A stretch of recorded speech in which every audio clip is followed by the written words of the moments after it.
You know, one of the overlooked occupations out there today is the plumber.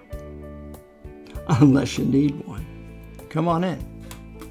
A little closer. Now, a plumber usually gets the flow going again, the blockage removed. Well, this guy here is a problem child, and he's gonna put a little blockage in my flow. So what do?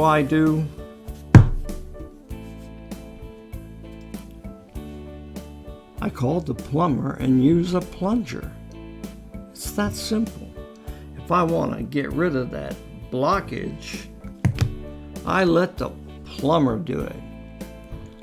Oh, the other thing about this little bad boy, he's the only redback in the deck. He doesn't belong there. It's all magic to me.